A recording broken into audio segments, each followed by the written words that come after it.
क्या आप जानते हैं सावन का एक महीना पति पत्नी के रिश्ते के लिए भी बहुत महत्वपूर्ण जाना जाता है। कहा जाता है कि इस पवित्र महीने में की गई छोटी सी लापरवाही घर की शांति को प्रभावित कर सकती है। लेकिन आखिर वह कौन सी गलती है जिससे पति पत्नी को सावन में विशेष रूप से बचने की बात कही जाती है? क्या इसके पीछे भगवान शिव और माता पार्वती से जुड़ी कोई कथा है? आज की कथा अंत तक ज़रूर सुनिए, क्योंकि अंत में आपको एक ऐसा सरल उपाय भी बताया जाएगा जिसे श्रद्धालु सावन में करते हैं। हर हर महादेव। बहुत समय पहले की बात है। एक सुंदर सा गांव था शिवपुर। गांव के बीचों बीच भगवान शिव का प्राचीन मंदिर था। सावन आते ही पूरा गांव हर हर महादेव के जयकारों से गूंज उठता था। उसी गांव में एक दंपति रहता था, सोमदत्त और गौरी। दोनों का विवाह हुए लगभग 10 वर्ष हो चुके थे। शुरुआत में दोनों के बीच बहुत प्रेम था, लेकिन समय के साथ छोटी छोटी बातों पर विवाद होने लगा। सोमदत्त मेहनती था, लेकिन बहुत क्रोधी स्वभाव का था। गौरी धार्मिक और शांत स्वभाव की थी, लेकिन वह भी पति की कठोर बातों से कभी कभी दुखी होकर जवाब दे देती थी। एक दिन सावन का पहला सोमवार आया।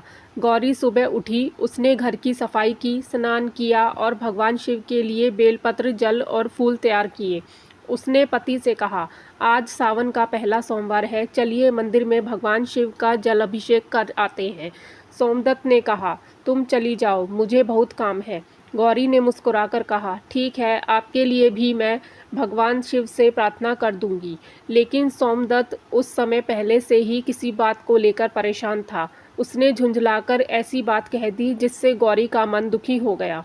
गौरी चुपचाप हो गई। वह मंदिर तो चली गई, लेकिन उसके मन में पति के लिए क्रोध भर गया। मंदिर में साधु से मुलाकात। मंदिर के बाहर एक वृद्ध साधु बैठे थे। उन्होंने गौरी को देखा और पूछा, बेटी, आज सावन का पहला सोमवार है, फिर तुम्हारे चेहरे पर प्रसन्नता क्यों नहीं? गौरी ने सारी बात बता दी। साधु मुस्कुराए और बोले, बेटी, भगवान शिव की पूजा केवल मंदिर में जल चढ़ाने का नाम नहीं है। शिव का अर्थ है कल्याण, और जहाँ मन में क्रोध, अहंकार और अपमान भरा हो, वहाँ पूजा का भाव कमजोर पड़ जाता है। गौरी ने पूछा, लेकिन महाराज, गलती तो मेरे पति की है। साधु बोले, हो सकता है, लेकिन धर्म हमें दूसरे की गलती गिनाने से पहले अपने मन को देखने की सीख देता है। फिर साधु ने कहा, सावन में पति पत्नी को एक विशेष गलती से बचना चाहिए, एक दूसरे का अपमान, क्रोध में कठोर शब्द और जानबूझकर मन दुखाना। गौरी ध्यान से सुनने लगी। साधु ने आगे कहा, पति पत्नी का रिश्ता केवल दो लोगों का रिश्ता नहीं होता, उनके व्यवहार का प्रभाव पूरे परिवार पर पड़ता है। इसीलिए इस पवित्र महीने में संयम, सम्मान और क्षमा का अभ्यास करना चाहिए।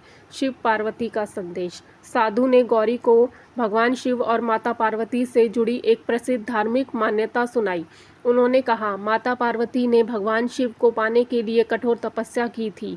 उनकी भक्ति में केवल इच्छा ही नहीं थी, बल्कि धैर्य, समर्पण और विश्वास भी था। इसीलिए सावन को शिव पार्वती की भक्ति से जोड़कर देखा जाता है। श्रद्धालुओं का विश्वास है कि सावन में पति पत्नी यदि एक दूसरे का सम्मान करें, क्रोध को नियंत्रित करें और मिलकर भगवान शिव की आराधना करें तो घर में सकारात्मक वातावरण बनता है। गौरी ने पूछा, तो क्या सावन में पति पत्नी को कोई विशेष नियम रखना चाहिए? साधु बोले, नियम बहुत कठिन नहीं है। पहला नियम, एक दूसरे का अपमान न करें। दूसरा, क्रोध में अपशब्द न बोलें। तीसरा, एक दूसरे की धार्मिक भावनाओं का मजाक न उड़ाएं। चौथा नियम, झूठ और छल से बचें। पांचवा नियम, घर में अनावश्यक कलह न करें। छठा, यदि व्रत रखें तो अपनी स्वास्थ्य स्थिति के अनुसार रखें। सबसे महत्वपूर्ण, भगवान शिव को प्रसन्न करने के लिए केवल पूजा नहीं, बल्कि अपने व्यवहार में भी करुणा और संयम लाना चाहिए। सोमदत्त को अपनी गलती का एहसास। उधर सोमदत्त घर में अकेला बैठा था। उसे सुबह की घटना याद आने लगी। उसे महसूस हुआ कि गौरी ने तो केवल मंदिर चलने के लिए कहा था, लेकिन उसने गुस्से से उसे बहुत कठोर शब्द कह दिए। कुछ देर बाद उसे अपने व्यवहार पर पछतावा होने लगा। वह मंदिर की ओर चल पड़ा। जब वह मंदिर पहुंचा तो उसने देखा कि गौरी साधु के पास बैठी है। सोमदत्त ने दूर से ही हाथ जोड़ दिए। वह गौरी के पास गया और बोला, गौरी, आज मैंने तुम्हारा मन दुखाया, मेरी गलती थी, मुझे तुम्हारे साथ इस तरह बात नहीं करनी चाहिए थी। गौरी ने उसकी तरफ देखा, उसकी आंखों में आंसू थे, लेकिन इस बार वे दुख के नहीं बल्कि भावुकता के थे। उसने कहा, मैं भी अपनी गलती मानती हूँ, मुझे भी मन में क्रोध नहीं रखना चाहिए था। वृद्ध साधु मुस्कुराए। उन्होंने कहा, यही तो असली पूजा है। दोनों ने मिलकर भगवान शिव को जल अर्पित किया। कहानी का सबसे बड़ा संदेश। साधु ने दोनों से कहा, याद रखो, सावन केवल इच्छाएं मांगने का महीना नहीं, यह स्वयं को सुधारने का अवसर भी है। यदि पति पत्नी रोज मंदिर जाएं, लेकिन घर आकर एक दूसरे को अपमानित करें, तो पूजा का उद्देश्य अधूरा रह जाता है। और यदि कोई व्यक्ति साधारण तरीके से शिव का स्मरण करे, लेकिन अपने जीवन साथी से प्रेम, सम्मान और करुणा से व्यवहार करे, तो वही भक्ति की सुंदर भावना है। दोनों पति पत्नी ने उस दिन एक संकल्प लिया, हम क्रोध में एक दूसरे को अपशब्द नहीं कहेंगे, गलती होने पर अहंकार नहीं करेंगे, एक दूसरे की भावनाओं का सम्मान करेंगे और सावन में भगवान शिव के साथ अपने रिश्ते को भी प्रेम और विश्वास से मजबूत करेंगे। कहते हैं कि इसके बाद उनके घर का वातावरण धीरे धीरे बदलने लगा।